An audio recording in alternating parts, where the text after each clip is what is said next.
Hello guys, welcome back. मेरी किस्मत तो कभी ठीक हो नहीं पाएगी क्योंकि सुबह सुबह ही नींद का कबाड़ा हो गया था।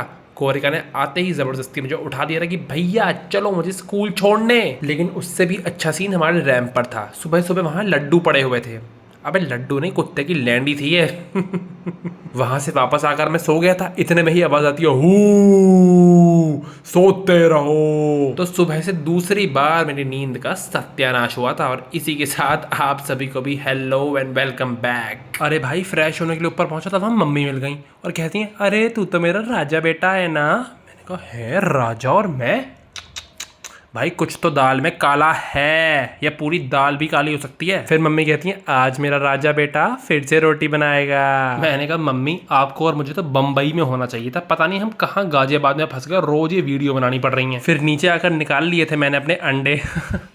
अबे मेरे नहीं, मुर्गी के, नॉटी कहीं के। उसके बाद मैंने पिया अंडे का जूस। जी नहीं, मुझे खुद को बवासीर करवाने का कोई शौक नहीं है, फिर वो दवाई और खानी पड़ेगी, ऊपर से पेट सफा हर रोग दफा। तो नाश्ता करने के बाद मटकता हुआ पहुंच गया ना ऊपर तक, तो देखा किताब खोलकर मम्मी ही पढ़ाई कर रही थी। हाँ, जब बच्चे इतने निठल्लू हो तो बड़ों को ही पढ़ाई करनी पड़ती है। तो मैंने तो उठाया जल्दी से अपना ट्राइपॉड और निकल लिया वहां से। और क्या भाई, वहां खड़े होकर ताने सुनता क्या। फिर भाई बना बनाया नाश्ता छोड़कर मैंने करी अपनी रील की शूटिंग। मैं इतना टैलेंटेड व्यक्ति हूँ और हगना तो मेरा फेवरेट हॉबी है कि मुझे अपने डायलॉग ही नहीं याद हो पाते हैं। तो एक 20 सेकंड की रील के लिए मैंने 25 रीटेक कर रहे थे। और इस बात पर मुझे अब भी शर्म नहीं आ रही है। फिर जल्दी जल्दी मैंने करी अपनी रील एक्सपोर्ट, वो भी कैप कट में से। इतने में ही दादू कहते हैं, और भाई क्या हो रहा है। मैंने कहा, कुछ भी तो नहीं। कह रहे, होगा भी नहीं। माय गॉड, बेइज्जती। कहते हैं, भूल गए हो तो याद दिला दूं, रोटी सेको रोटी। दादू भी आजकल बड़े फनी हो गए हैं। इतने में ही गोरिका स्कूल से वापस आती, मैंने कहा, भू। कहती है, भैया आपको क्या लगा आपके इन चुटकुलों से मैं डर जाऊंगी? Please stop this bullshit. Bullshit? भैंस की टट्टी।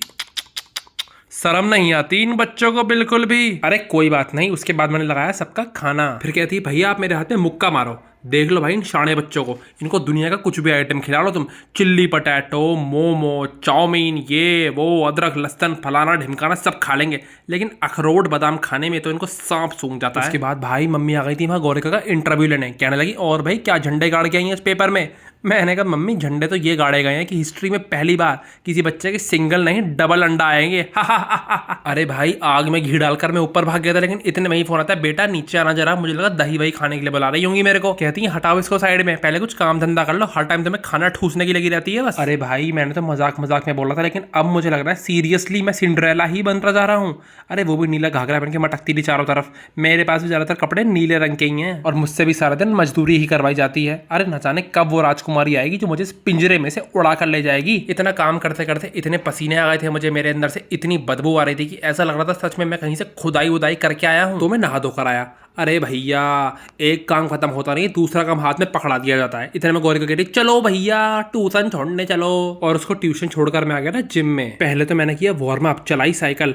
उसके बाद जोन सी भी मशीन खाली मिल गई ना, मैं तो चुपचाप जाकर उस पर ही बैठ गया था, क्योंकि बाकी मशीनों पर तो लाइन लग रही थी, पर्चे बनाए जा रहे थे, और भाई कुछ कुछ लोगों का तो नंबर 2 दिन बाद भी आ रहा था। फिर भाई वर्कआउट निपटाया तो आधे घंटे तक ट्रेडमिल का वेट करना पड़ा।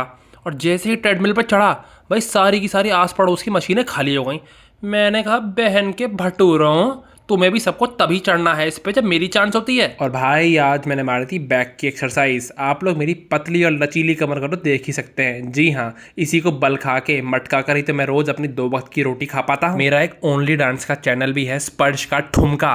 प्लीज़ आप सभी लोग मुझे वहां पर भी फॉलो करें। अगर 2 रुपए मेरी झोली में आ जाएंगे तो भगवान आपका भी भला करेगा। फिर अपने टमटम पर सवार होकर मैं पहुंच गया था अपने घर, और स्वागत करने कौन आया था? दादू। कहते हैं, बोडा कहाँ रह गया? मैंने कहा, बोडा? अरे वही जो तू जिम में बनाने जाता है। अरे 4-4 घंटे जिम करने के बाद भी तेरी मिड फिजिक है तो क्या फायदा? माय गॉड, दादू पर तो जेन जी का रंग चढ़ता जा रहा है। जरूर उस गोरिका की साजिश है, लेकिन मैं भी कुछ कम नहीं हूँ। दादू को बहला फुसलाकर मैंने उनसे 5000 रुपए ऐंठ लिए थे। इतने में मम्मी आ गई। कहाँ से लिए, क्यों लिए, क्या काम है, क्या करना है? अरे बाप रे। और जिनको नहीं पता है उनको बता दूं, मेरी मम्मी एडवोकेट है, तो आजकल वो जॉब नहीं कर रही हैं तो हमारा ही इंक्वायरी करती रहती हैं सारा दिन। घर है ये चोर पुलिस का खेल, ये समझ नहीं आता है बहुत सी बारी। और भाई बाहर आया तो देखा फिर से लड्डू पड़े थे। अब इन कुत्तों के भाई का समोसा। अरे बड़े बेशरम है लेकिन बहुत टैलेंटेड है। उसी पॉइंट पर रोज टट्टी करते हैं जिससे कोई बाहर निकले उसका पैर पड़े उसकी चप्पल सन जाए। ना 1 पॉइंट उधर ना 1 पॉइंट उधर। ये नहीं कहीं नाली वाली में कर ले, जाके कहीं मिट्टी में बैठ के कर ले, नहीं, इनको भी यही करनी है सारा दिन।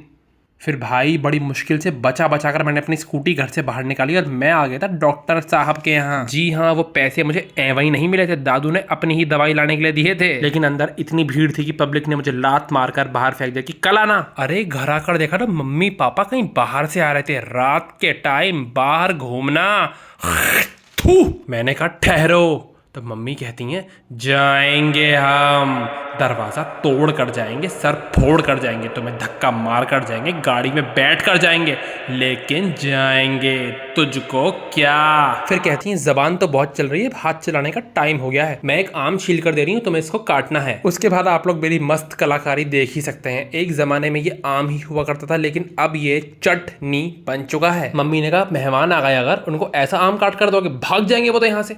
मैंने कहा मम्मी वही तो करना है, यही तो नहीं समझ पाई अब आज तक, मेहमानों को भगाना ही तो होता है। बड़ी भोली हैं हमारी मम्मी भी। फिर मेरे घर वालों की अतरंगबाजी देखो, चुपचाप से आइसक्रीम नहीं खानी थी इनको, उसके ऊपर से ये आम की चटनी भी डालनी थी। कल तक तो मैं खुद ही आइसक्रीम चाट रहा था, लेकिन आज से सब कुछ बंद है, तो बाकी लोगों को फालतू का ज्ञान देने का टाइम हो चुका था। मैंने कहा खाओ खाओ, दबाकर खाओ, हो जाओ गुब्बारे जैसे। तुम में और छोटे हाथी में फर्क लगना नहीं चाहिए। ये सब सुनकर गौरिका तो ट्रोमाटाइज हो गई थी। मैंने कहा child you need to cut on your sugar and carbs. तो कहती भैया कैंची से कट करना है या चाकू से?